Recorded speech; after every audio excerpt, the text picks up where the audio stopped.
But hello again and good afternoon, everyone. Thank you for joining us. My name is Madison Gaskill, and it's my pleasure to welcome you on behalf of the Ohio Program for Campus Safety and Mental Health to today's webinar, Words of Impact, How to Safely Communicate for Suicide Prevention. Before I introduce today's presenters, I do have a few brief announcements to share.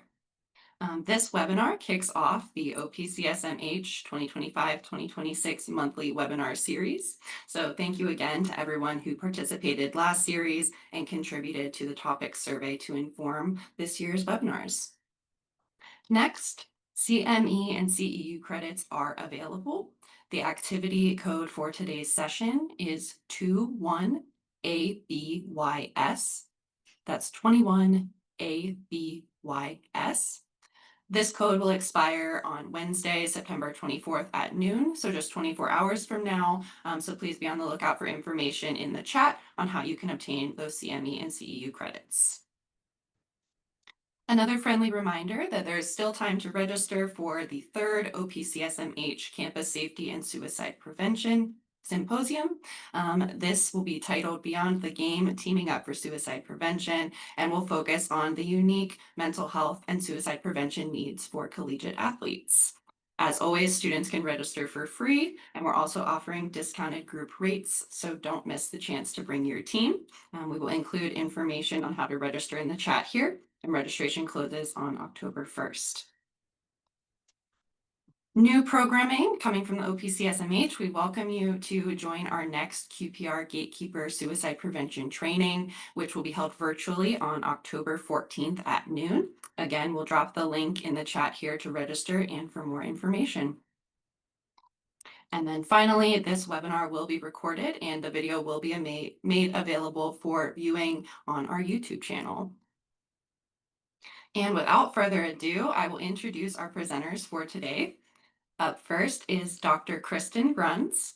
Dr. Bruns earned her PhD in counselor education and supervision from Kent State University and is licensed as a licensed professional clinical counselor. She has served in leadership positions at the state, regional, and national level, and has received awards for her teaching, service at the university level, and mentoring of graduate students. Her research centers on enhancing the training and development of counselor trainees in preparation for their work with suicidal clients and college student mental health. Next up is our own Annalise Fisher. Annalise has nearly a decade of clinical experience providing counseling to college students and emerging adults. She is trained in various models of suicide prevention, has presented at various conferences, and has experience instructing both undergraduate and graduate coursework. She currently works in mental health promotion and suicide prevention, working collaboratively with institutions of higher education across the state of Ohio to expand mental health promotion efforts. And so without further ado, I will hand it over to our presenters for today's webinar. Thank you. Awesome. Thanks so much, Maddie. We're so excited to have you all here today, and hopefully you can see the slides that I'm sharing. Kristen, are they? Yes. They're up. Awesome. Wonderful. So you're joining us today for the presentation, Words of Impact, How to Safely Communicate for Suicide Prevention. So we wanted to kick things off with a quick poll just to see who is present in the room and what your role is in the campus community. So I'm going to go ahead and launch this poll here, and let's take a look at who we have here with us. So some options are faculty, staff, administrator, student, community partner, or other. So far, we have about 6% of our participants are faculty, 71% staff, 10% administrators, 2% are students, one student here, thanks so much, whoever is the student, 6% community partners, and 6% other. So we have a nice variety here, but a really good representation primarily of staff. So that's really helpful for us to know. Thanks so much for doing that quick poll for us.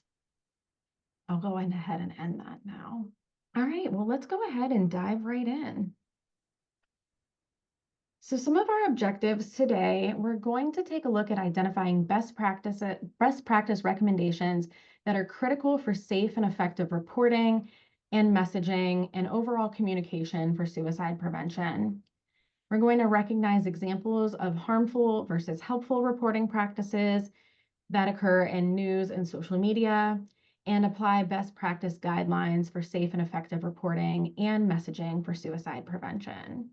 So really hoping that, with all of the content we cover today, and we have quite a bit of comprehensive content, that you will be able to take something away from today's presentation that fits your role in the campus community, whether it's thinking about ways to improve your practices or, update presentations or email communication or in-person communication with students, campaigns or sharing of resources. We're really hoping you can take this content and apply it to what fits best for you and your role. And before moving forward, we do also want to share that this presentation does contain sensitive information and sensitive content. We are talking about suicide prevention, and we are going to be providing some examples, some of which, could be really activating, or, lead to some distressing feelings, for some of those who are here. So just wanted to give you a heads up about that. All right, thanks, Annalise, for getting us started. So I'm not going to read the statistics to you, but I want to talk a little bit about how we might use statistics. So they're extremely important to understand part of what we might deem as the problem. But so what we want to emphasize as we're looking at these statistics here is that we, one, want to emphasize the message that suicide is preventable. And instead, if we look at suicide statistics, not just as like what the problem is, it's going to help provide us insights into how we can then focus prevention efforts. So at all sorts of different levels. So one thing that you'll hear both Annalise and I talk about throughout the presentation is this idea of like communicating hope and help. So while we know that these statistics can be alarming or maybe disturbing, really difficult to read, what we also know is that there are a lot more attempts or attempted suicides than there are deaths by suicide. And so when we think about that, the statistics confirm that most people who attempt suicide and survive do not go on to die by suicide. And so the important part that we can focus on is that providing treatment or resources is really critical. We do have a role in this. So when we think about that prevention side of what we can do. So from a risk reduction standpoint, statistics, whether it's things that you're learning on this slide or other things that are presented, they really can highlight opportunities for intervention. And just one example of that might be restricting access to lethal means. So depending on what that might look like in your community. So it is Suicide Prevention Month. So, reiterating some of the information that Kristen just shared on the last slide and how this applies to campus communities, which I believe we probably all know, especially if we showed up for today's webinar. You have some type of passion or interest in suicide prevention for campus communities. But just wanted to provide you with some updated statistics here. So it's estimated that in the US, an average suicide rate for 14 to 24-year-olds, which is a traditional college student age, was 15.2 per 100,000 people in 2021. So a little bit dated at this point, but still very relevant in terms of what we're experiencing now in 2025. And then to apply more specifically to the campus community, it's estimated that in a campus community of about 20,000 students, there would be an average about 3 suicide deaths per year. So these might not be things that we hear about each and every day, but suicide does still impact our campus communities. And for every one suicide, approximately 135 people are impacted by that loss. So this does extend and show how it really does impact the campus community as a whole, whether that's, roommates, faculty, staff, other classmates or people on a sports team. A lot of people can be impacted by this, which is a really important topic that we're going to further go in today about how we can be sensitive with our communication. Yeah, thank you. So I think one thing that was really important to us, and as we get a few slides in, you'll see this actually as a best practice, but we wanted to provide a moment almost for reflection. So thinking about kind of what were the reasons that you showed up today. And so there's a couple of things that we invite you to think about. So this could be jotting it down on a piece of paper next to you. We do invite any participants who might want to share. You can utilize the chat for this as well. But so the questions that we would have to think about is just starting to reflect on and identify how might you want to improve or change, whether it's your own, your department's communication strategies regarding suicide prevention. And so in that first question, just to think through, we all can have a role in suicide prevention. I think many times, so I've been on college campuses for over a decade now, and sometimes people might think like, oh, that's the counseling center's job or the health center. And we're understanding like all of us in the way that we promote, talks about mental health, the way that we have conversations, how we communicate about students, like all of these things really matter. And so we're going to be focusing maybe on a few aspects that maybe are a little bit bigger picture at the university level, but this could be a really individual thing as well. So if you could think about, again, how you might want to improve or change communication strategies. So identifying 1 to 2 specific things and 3 follow-up questions that we'd like you to consider, and we'll come back to these at the end. But just starting to think, what resources might you need to make that change? The next one being, who would need to be involved?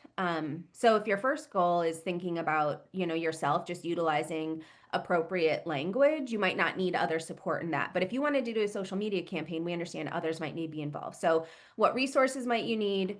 Who would need to be involved? And then also kind of thinking about a target timeline. So when would you want to begin making these changes? Is this something that can happen immediately, or is this something that needs some planning? So we'll give just maybe another 30 seconds to reflect, write down on those pieces before we move forward.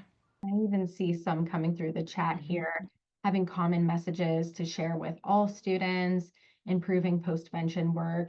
Yeah, I mean, improving postvention work, that's a whole additional presentation that we can provide, and certainly something that we can look into providing as well. But hopefully some information from today will be a kickstart for that.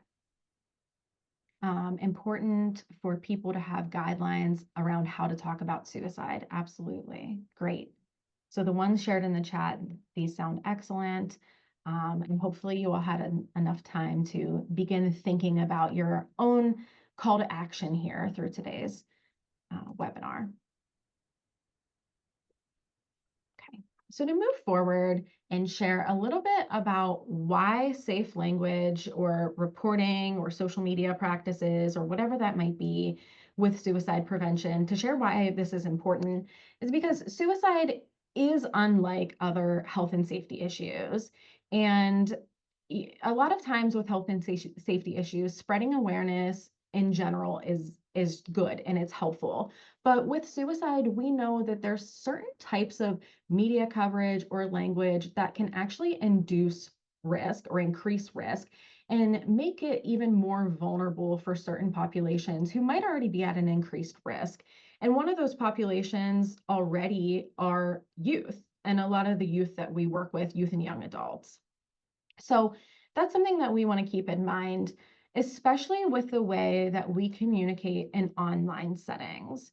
So research does show that heavy social media or internet use might be associated with increased suicide risk and attempts. So again, we're going to talk a little bit about that today in some of our examples.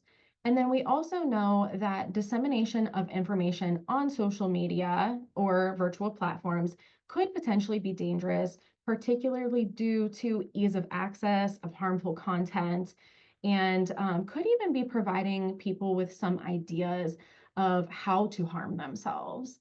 And this is really dangerous at times because sometimes we can't really monitor all of that information that is shared so easily. So what we can at least do is spread this information and spread awareness about how you can communicate safely.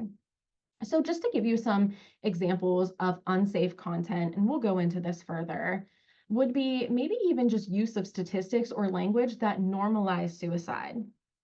We want to try to avoid that. And we want to try to really avoid messages that emphasize that there's a problem with suicide or suicide risk. And we want to focus more of our messages to be on prevention. So we'll go more specifically into those recommendations here shortly of how we can make sure our prevention efforts kind of have a change in language and how they're not just necessarily promoting awareness about stigma and suicide risk, but how they're more focused on prevention now. And if I could just jump in really quickly, I think the second to last bullet point, and actually both of the last, are really important to think through. And we want to recognize like these things can be tricky on exactly how to do that, because there is a side of, suicide prevention that we want to not add stigma. We don't want people to feel alone if they're thinking about suicide, but also like this part of the hopefulness is the part we want to emphasize. And so I think there's a part of like not ignoring that it's significant and we need resources. And so we'll talk you through some of those steps that help provide a balance. But I think just adding, we recognize this is, or it can be difficult. And so we'll give resources at the end as well that give exact examples, like a play-by-play in social media guides, post-vention, all sorts of things, because you don't have to recreate the wheel. Yep, exactly. And as Kristen just mentioned, it's all about balance. So we're going to go into now talking about the media's role in suicide prevention and how there's two different effects in suicide prevention. So first, there's what we know as the Werther effect, which is also commonly referred to as suicide contagion. And to give you a little bit about the origins of how we came up with the Werther effect. So Goethe wrote a novel called The Sorrows of Young Werther, who we can see in this image here. And you can see him holding his hand over his face, looking really distressed. And ultimately, this novel is about this young man who was faced with the loss of his partner. And then in turn, he did die by suicide. And this really speaks to how when we share stories or images that are distressing or not focused on hope, how this can actually lead to more suicide contagion. So we have to be cautious with the type of messages that we put out there. Yet, on the other hand, and is really what our focus is going to be today, is more on guidelines that follow the Papageno effect. So with the Papageno effect, this came from Mozart's opera, The Magic Flute. And this was a really similar story, actually. This was a young man who was fearing losing his loved one, and he was contemplating suicide, experiencing suicidal ideation, but he was provided with hope and resources and alternatives, and he therefore chose to live. So this is showing the power and promoting stories of hope and recovery and how this can contribute to reductions in suicide. And this speaks to how social media can actually serve as a very helpful tool to provide information, provide resources, provide messages of hope, particularly for the youth and young adults that we work with. And not only in the stories that you just heard, but in the images, you can really even see a difference in what's being portrayed here. The one image looks very distressing, lack of color. The other image certainly looks more hopeful. By just looking at it alone, you wouldn't guess that this individual is in distress. And when we talk about some image recommendations later, we'll go into that a little bit further. We don't want to focus on providing distressful images or things that really scream mental health crisis or scream suicide. So that gives you a little bit of background of where this came from. is a general checklist when we think about responsible reporting. So I think about this in the sense of anytime we're talking about suicide. So again, on an individual level, it could be on mental health promotion. So kind of thinking about what's your individual role and tie to this and what that might mean might look different for many of our participants. So the first one being, it talks about reporting suicide as a public health issue. So this has been language that has been used for a while, and later we'll also emphasize this again, but thinking about communicating as a public health issue in that like we can make a change, right? Like that piece of hope. And so later we'll talk about why we're not necessarily saying like a suicide is a crisis. And so thinking about how that might perpetuate some of the stigma that might go along with it. So just kind of taking that frame in of a public health issue, what does that mean? Yes, it's a problem, and how can we work to help mitigate the risk factors with it? The second part, which I think will be really, really important that we'll emphasize throughout today's presentation, is thinking about when you're thinking about doing promotion around things or communicating, is making sure to include resources. So we'll have some specific slides as we move forward as well that will give more specific feedback about that. But that is a really key piece, is thinking about whenever you're providing content to make sure you're including resources, which might be specific to your campus. It could be hotlines, text lines, which again, we'll provide examples of those as we go through. We also, a little bit after this, have in slides of what is recommended language. And so thinking about, like as an example, the language "someone committed suicide" used to be a practice. And so it's been probably decades now, but where we're moving away from that, or want to have moved in the past tense. But so if any of you are sitting in here thinking like, oh, I've used that language, these are just language shifts that we're asking you to consider that can help, again, reduce that bias towards a person who might be experiencing suicidal thoughts, or someone who's died by suicide. So we will talk through some of the most common ways that you can just shift your language, shift the narrative. As we talked about already, in your messaging, we want you to think about how can we emphasize help and hope. So help being the resources, hope also following along with that. We believe if you get the resources. And then the last part is thinking about like, how can you consult an expert? So there's a slide later where there's a link where you can actually click to find some. I'd also encourage you to all think about, what might be someone who's on your campus, someone at the state level, who are people that you've connected with. Our email addresses are at the end. If you're not sure, you can reach out to us and we can connect you with someone if we don't know the answer, or we can't help find it. So again, this is kind of a basic checklist. If you're wondering like, what are the things I should be considering? So I know some consistent language, these are some of the basic tips. And then as we move forward, we're going to talk through more specifically how you can do each of those. If you can go to the next slide.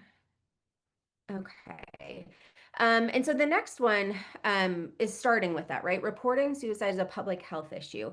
So if we think about this, messaging about suicide prevention in the past has emphasized the problem of suicide, right? So many of you are probably very used to seeing the statistics, maybe things like crisis, things that maybe could be, for lack of a better term, like clickbait, especially if you're thinking about in the media, like what can maybe be sensationalized about it. And so instead, what we want to think about is how can we focus specifically when we're thinking about who our message is going to, and we're going to talk about strategy in a second. But what do we want them to know, and what do we want them to do about suicide, right? Like what's the role they can play, or maybe if they're thinking about someone they're concerned about, how can we help connect that person?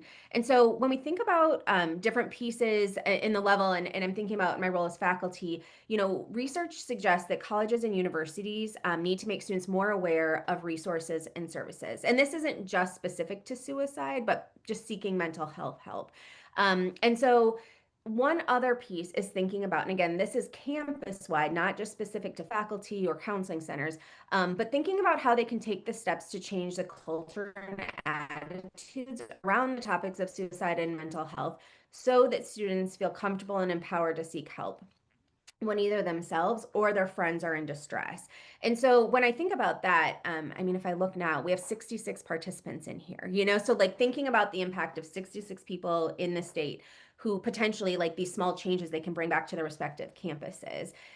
So if we're only focusing on the problem of suicide, that can actually be counterproductive.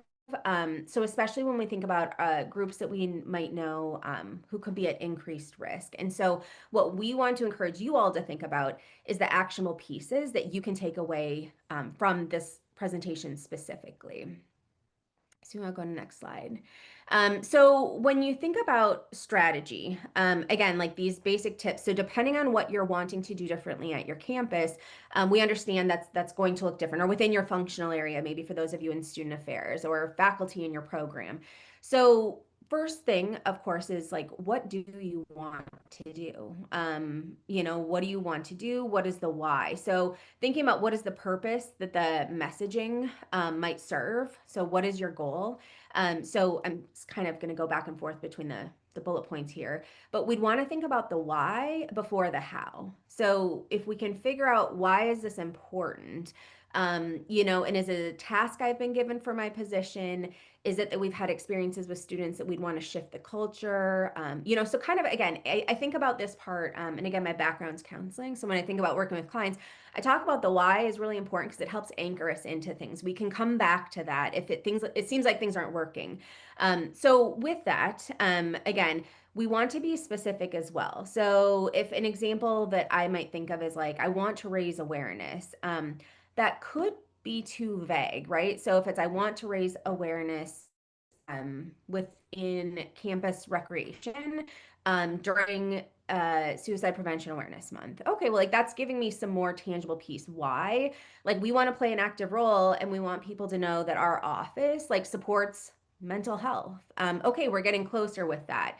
And so again, thinking about who is your target audience and also what might be appropriate. So again, the assumption in this presentation, everyone's working on the college campus or a student on the college campus. I know we had one person in that role. So when you're thinking about the messaging though, thinking again about who is your target audience. We're a shared group here, but in other settings that could look different. How also does this connect to your larger mission and goals? And so sometimes that helps us kind of again in that anchoring of like what we're doing and why. And so if many of you are in student facing roles, like that part probably ties in really easily. So we encourage you not necessarily to start with your like the platform or the product of what you want to do, but instead maybe start a little bit more with like the strategy. So if we think about research and theory and how that can actually help in this, specific to an outcome, one example is the theory of planned behavior. And so if we think about the three components with that, the first one is attitude towards the behavior. And this might refer, or not might, this does refer to an individual's either positive or negative evaluation of a particular behavior. So whether you think about seeking mental health services, you could think about it even in a lens of a peer, like a peer who's worried about someone, like how do they view that part of it? So the first one again is the attitude toward the behavior, maybe the actionable item. The next one is subjective norms. So this could be perceived social pressure to do it or not to do that, right? So how comfortable am I saying, I'm worried about you. Are you okay? Right? Is that normal on our campus to check in with our peers or to check in with our students? So that's again just something to consider. And then the last component of that is perceived behavioral control. And so this simply is talking about the individual's perception of how easy or how difficult it might do to execute the behavior that we're thinking about. And so when we think about that, like how this works together, is we're thinking about it if we want a behavioral intervention, right? We want them to seek services or we want them to check in on a peer. We want our staff to ask more questions when they notice a student they're concerned about.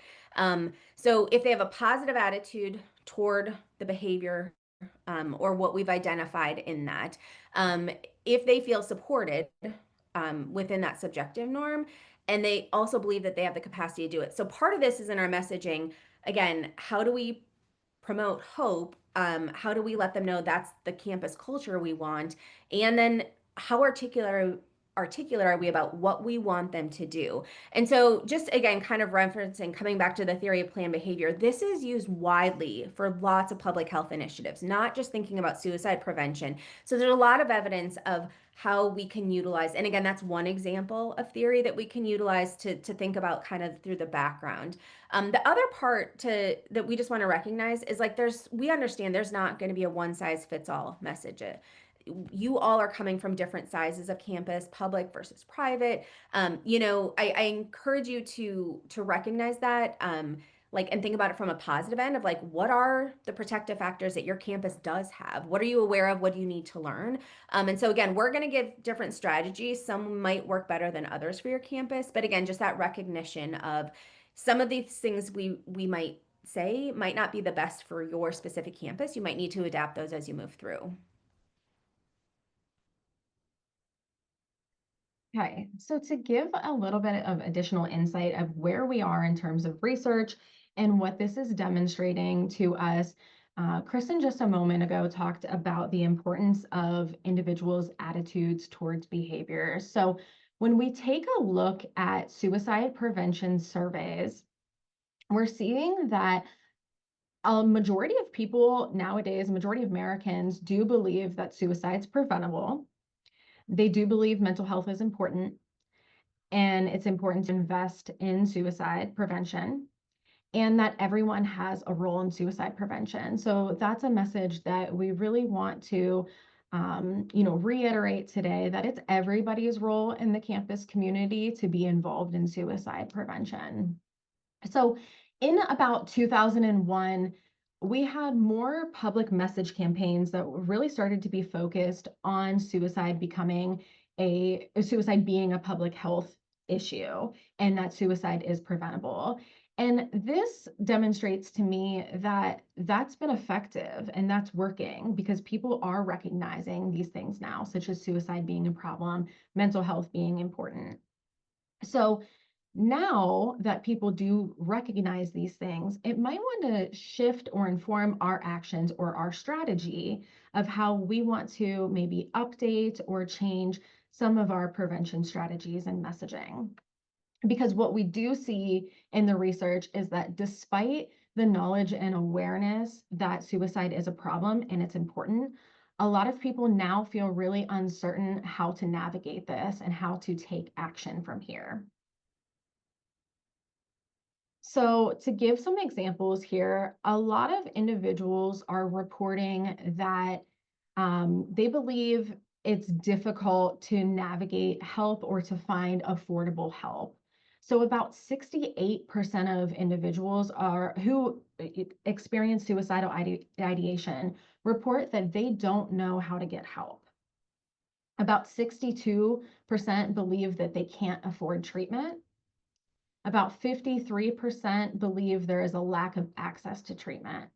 So this alone speaks to something that I've even experienced in engaging with a lot of campus communities, the number of people, particularly students, who still aren't even aware of what 988 is. I believe it's been about 3 years since we switched the number for the suicide prevention hotline to 988. A lot of people are still unaware of what 988 is, what 988 can do, that it's free, that it's a 24/7 available hotline. So this might inform us in how to switch gears with, promoting prevention strategies of sharing resources that are maybe free, accessible, and affordable. And then to think about those who are maybe friends or loved ones or someone who might be concerned about someone experiencing suicidal ideation, about 45% of people reported that a barrier to reaching out to helping someone is that they're worried that they might say the wrong thing or they might not know exactly what to do or what to say. And then that in turn might make things worse for the individual. So again, just to give an idea, maybe this can inspire promoting more awareness about gatekeeper training. So for example, maybe we can offer more gatekeeper trainings on campus and really do a nice job of spreading the word about those. Here's mental health first aid training, here's QPR training, encouraging people to attend those so they feel a little bit more equipped with how to help a friend or a loved one.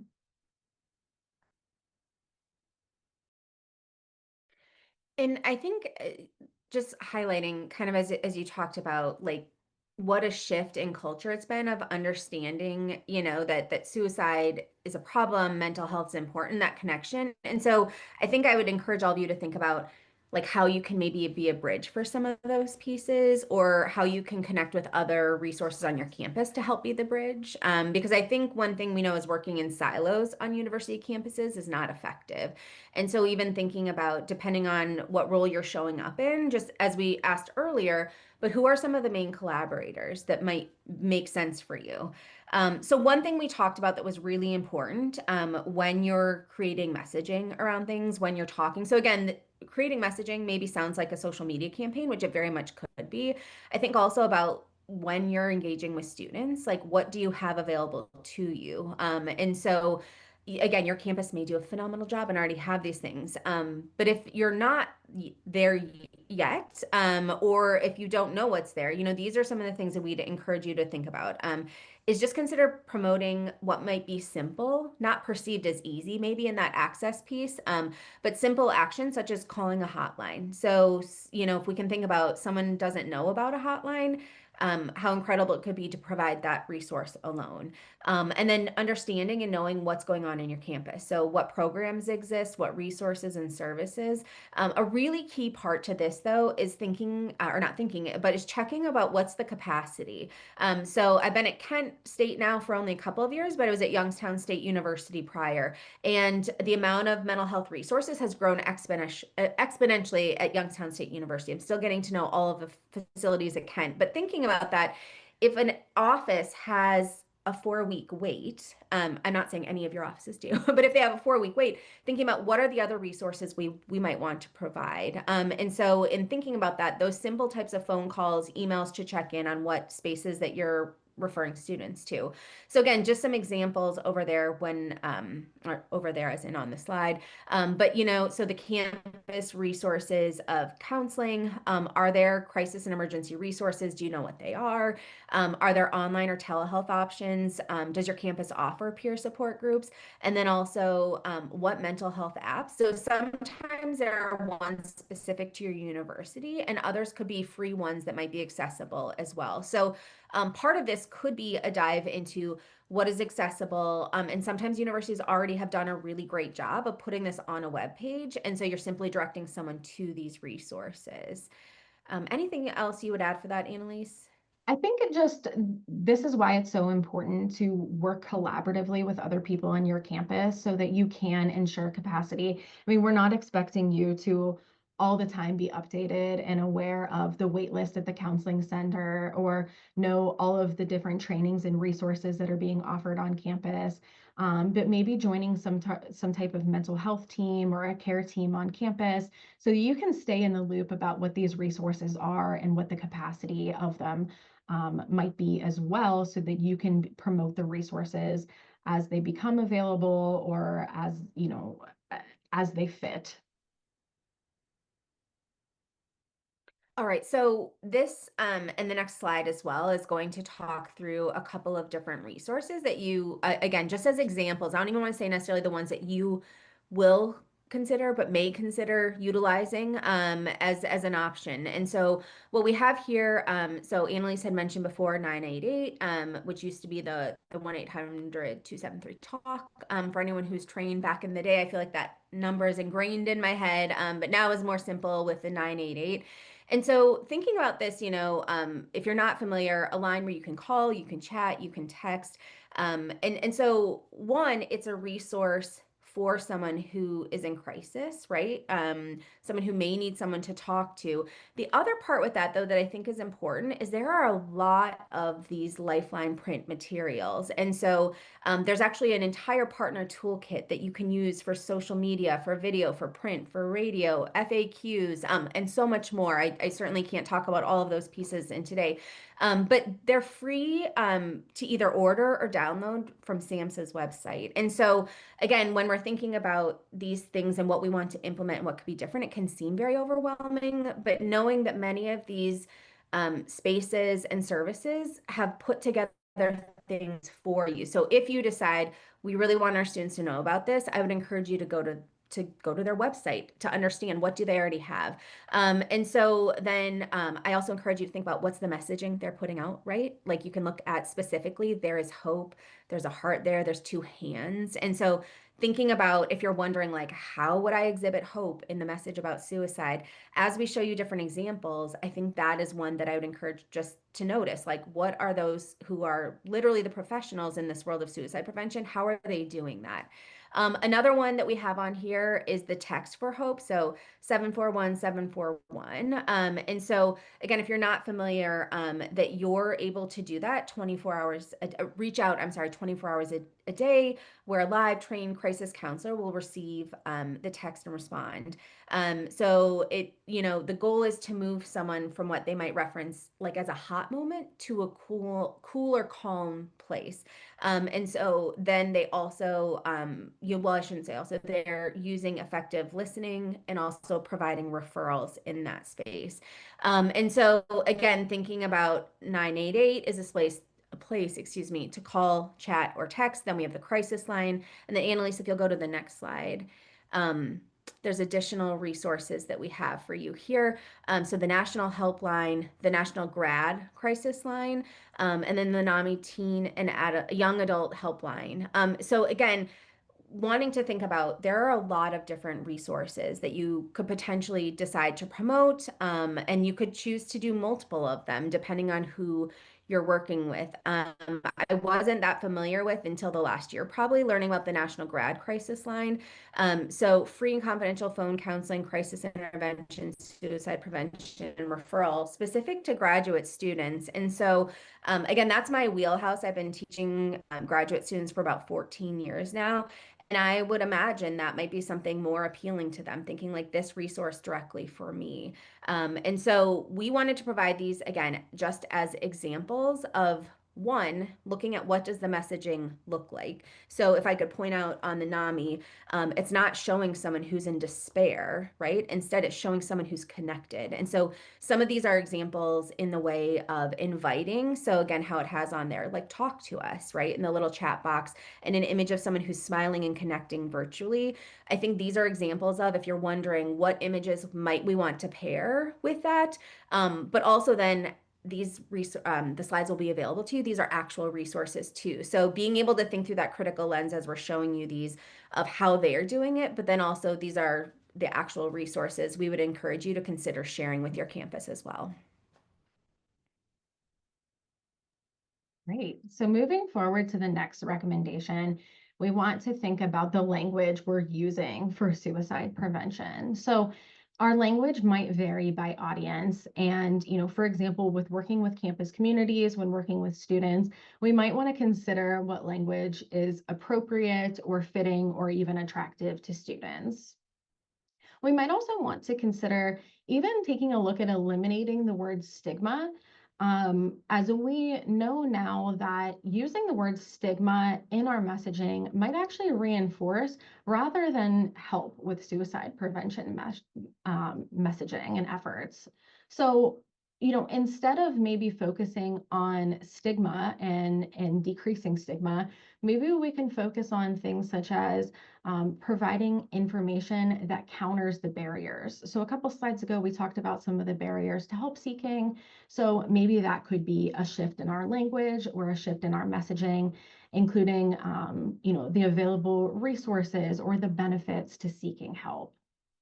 And then we'll talk about some more of these recommendations here on the next slide. So I'll go ahead and just move forward.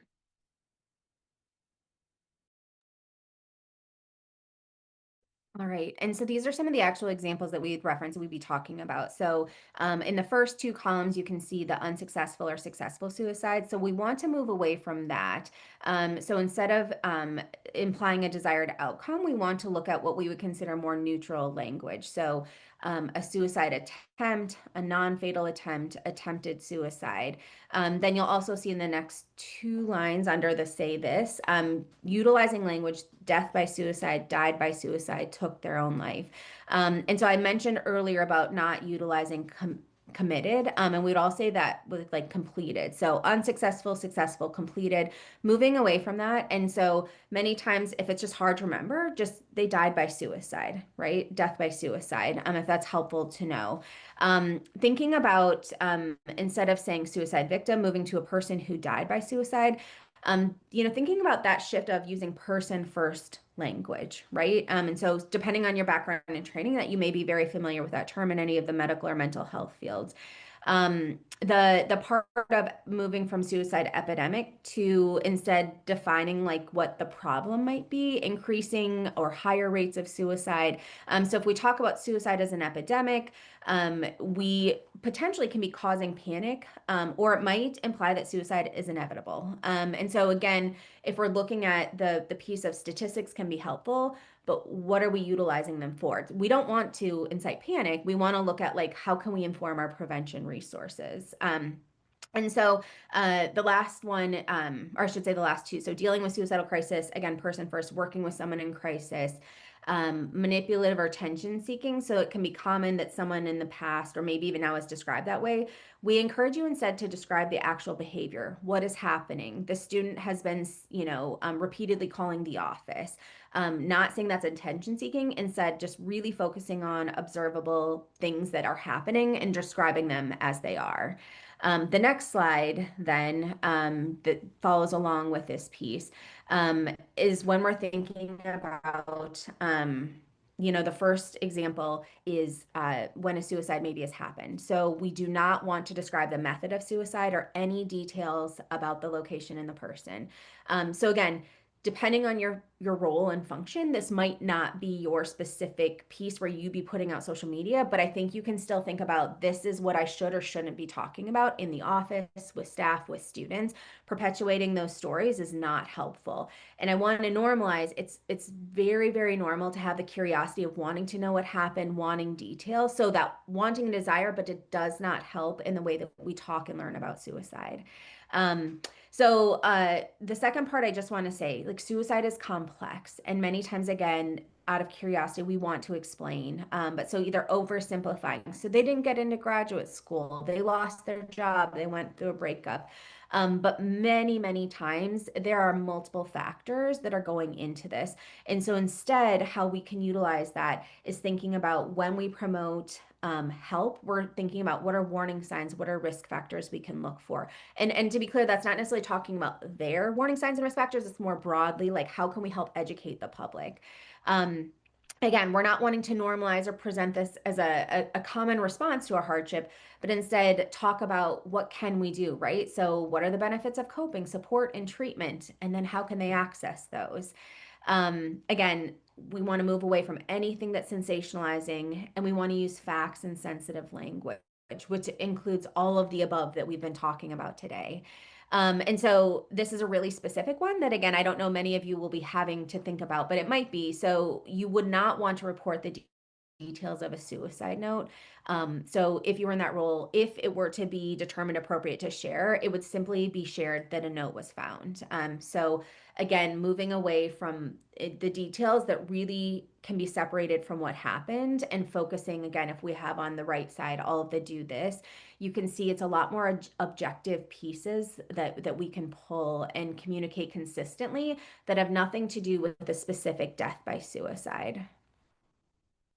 Oh, and I'm sorry, Annalise, I just took your slide from you. That's okay. You did probably better than I would have. So it was wonderful.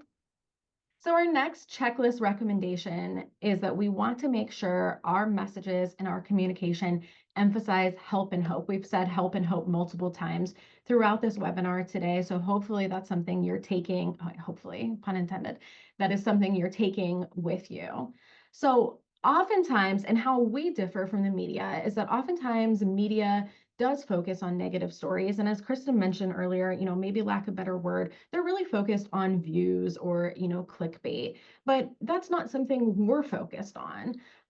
So instead of focusing on those negative stories, we can take a look at promoting positive stories, specifically through sharing examples of times where someone reached out and got help, and then they were able to persevere and overcome. So there are a lot of real stories out there that exist. And on the next slide, I'm going to share a brief example with you of one of those stories that can be really inspirational to people who might be in distress or experiencing suicidal ideation.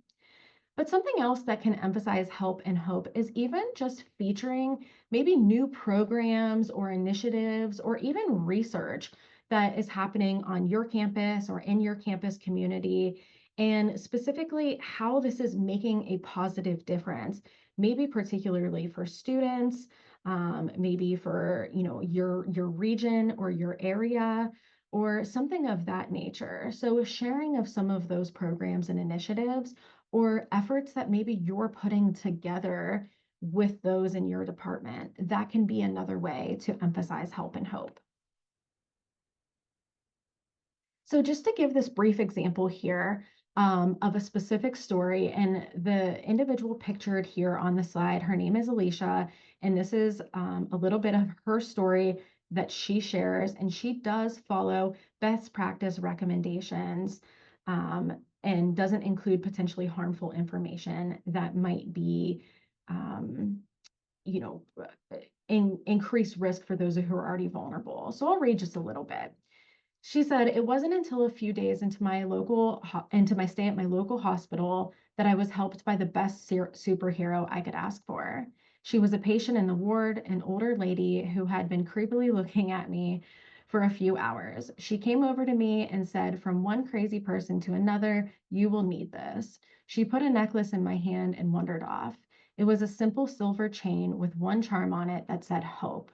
With this simple action, she showed me that people with mental illness are human, that even though she was sick, she connected with me and helped me by giving me back exactly what I lost.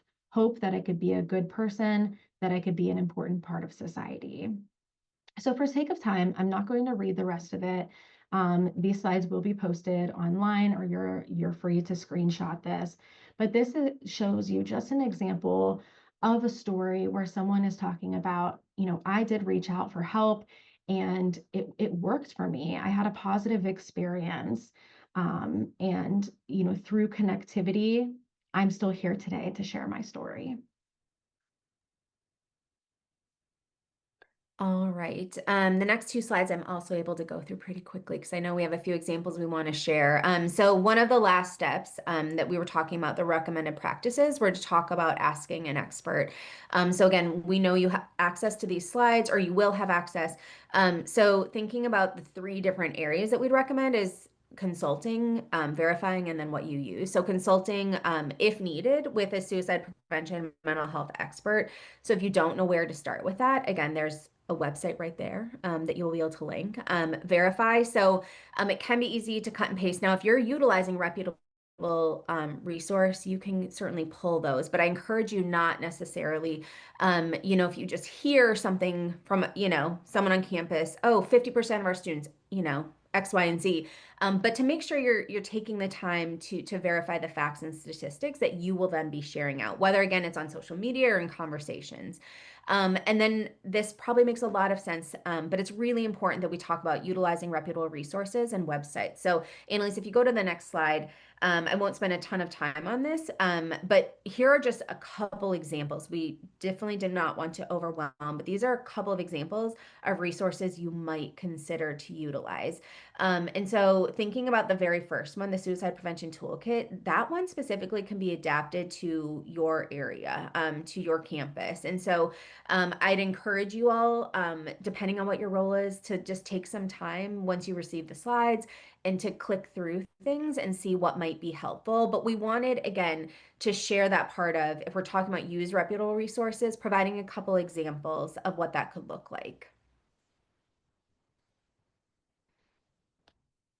So briefly, some additional considerations. You might even want to think if you are putting together message or campaign strategies, you might even want to think about how to evaluate these for outcomes. So maybe this is including qualitative or quantitative questions to take a look at the impact that these type of campaigns or messages had on your specific community or population you were looking to target. Particularly with students thinking about using hashtags. So students love social media. They are very active on Instagram. So maybe using some hashtags, and particularly hashtags with positive messages, as you will see here in the images, hashtag start the conversation, hashtag you matter, messages of that sort to make your type of posts or communication even more accessible.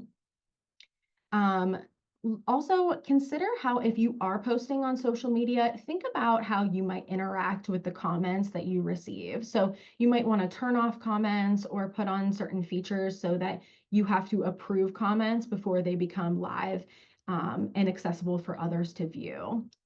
And then if you are going to be sharing stories, other people's stories, just making sure that you, of course, have their permission before you do so. Quickly here, it's some examples of images to include. You want to make sure that you're including images that model hope and support. So a lot of the images we showed today do show people smiling, show people connected, show people maybe feeling hopeful or even happy. So thinking about sharing images like that, using a diverse range of images. So here you'll even see that I shared an image in Spanish. So again, thinking about diversity, thinking about the student body that you work with, and promoting messages that are going to reach them. And then we already talked about this, but really avoiding those stereotypical images of people that look disheveled or distraught, and also avoiding sharing images that are even of locations where someone might have died by suicide, or sharing images that might have means or methods that people could use to try to take their own lives. We want to avoid that. So here we wanted to show an example of a post that does not follow recommended practices, and this is considered harmful reporting. So taking a look at this, we can just see there's some things here. They included a video of this person who did die by suicide, walking out and going to the ledge. That is something we absolutely want to avoid doing. They're sharing specific information about where this person was. They were on the third floor of the building when they attempted. Again, wanting to share those types of specific information. Even using language, clickbait language, like to the horror of his classmates, or even just simply well, this example doesn't do it, but some examples use the word suicide in the subject line. That's something else that we also want to consider avoiding as well. So this is an example to avoid. All right. And then counter to that, looking at that other side of things that we had talked about. And again, I would encourage you to think about whether or not in general it would even be appropriate for sharing. And then if so, if you're wondering if it's from a reputable site, likely is. But so this one talks about people who attempted suicide as youth trace their recovery. And then if you look at the language underneath, so 3 people who attempted suicide as youth tell their stories emerging from the abyss and learning to embrace life, right? So the piece of life. Below the description specifically, is a university graduate along with her partner. So those specific details of thinking about how things have, maybe from an outside lens you might perceive have gotten better. And so again, a stark counter to potentially, even if you look at just the imagery of this and the last one. And I know we're right at time here. We just have 2 slides left. If you could hang in there for a second. So at the beginning of today's webinar, we asked you to reflect on your call to action of thinking how you might change your communication strategies, either yourself or your department. So please take some time after this webinar to really reflect on that, reflect on what you learned, reflect on the resources you gained today, the new knowledge that you obtained, and how this might inform those strategies or those action steps that you identified at the beginning of today's webinar of how you might want to change or update or modify some of your communication strategies. So we highly encourage you to take the time to do that. And then finally, we wanted to share our contact information with you. At the beginning today, Kristen encouraged you, reach out to us if you have any questions. I know we don't have time for questions today as part of this webinar, but we do encourage you to reach out because together we can change the conversation around suicide. Yeah, so just a giant thank you to everyone for spending an hour with us today. We really believe that learning more, doing more, we can make a difference. So thank you so much for spending your time with us. Thank you again to our presenters, and as they mentioned, please feel free to reach out if you have any questions regarding CEUs or the presentation for today. Thank you again, Dr. Bruns and Annalise, and have a good day, everyone. Bye-bye.